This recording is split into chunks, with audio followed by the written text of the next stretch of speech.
Amy Winehouse, Cobain, Janis, Joplin, name them. A lot of celebrities seem to die when they reach 27 years old.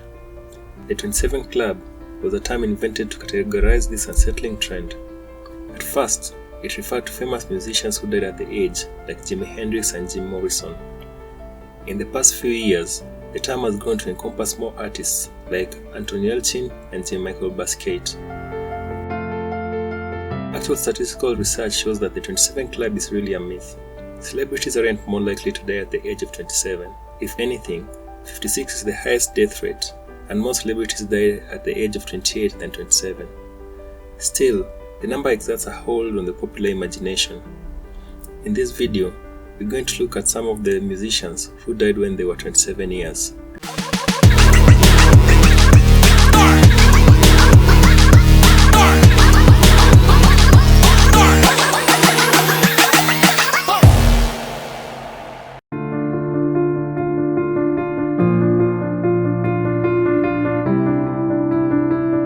Starting off our list is Cobain.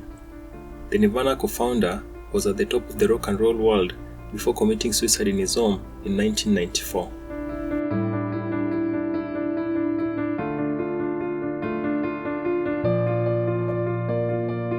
Amy Winehouse was responsible for the best-selling British album of the 21st century, Back to Black.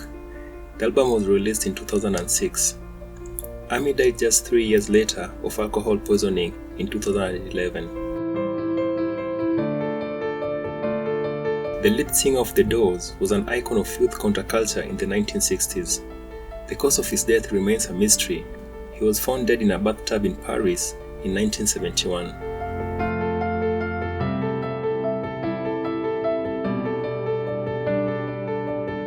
Jean-Michel Basquiat died in 1988.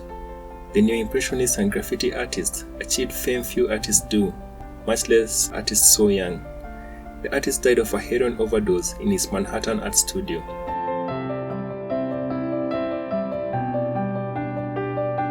One of the biggest pioneers of rock music, Joplin, died of a heroin overdose. Less than a year later, her final album, Pearl, was released and shot straight to the top of the Billboard charts.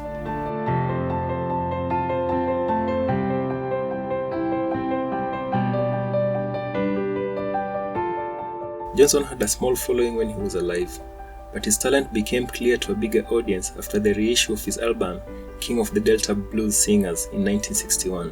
His folk blues sound influenced more contemporary rock bands in the following decades. Few details of his life are known with certainty, but he is thought to have died of strychnine poisoning and pneumonia.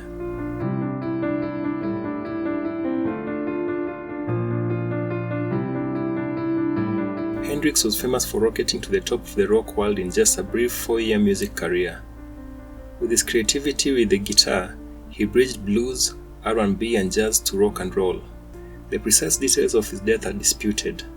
According to reports, Hendrix took 9 sleeping pills the night before he died. The original founder and leader of the Rolling Stones was ousted in 1969 as Mick Jagger and Keith Richards took over its musical direction. Less than a month later, Brian Jones was found at the bottom of his swimming pool.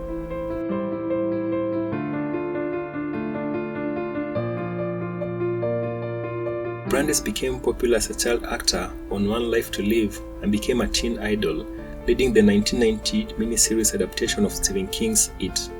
The actor died by suicide in 2003.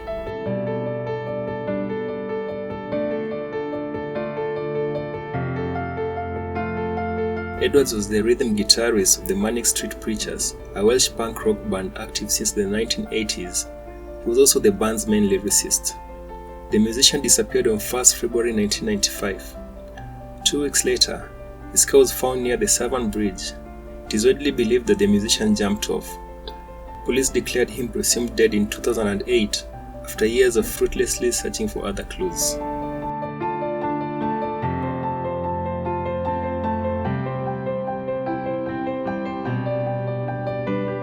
The founding member and original frontman of the Grateful Dead is noted for bringing the influence of the blues to the band's sound. The musician died from gastrointestinal bleeding after complications from alcoholism and a rare autoimmune disease called congeniality biliary cirrhosis.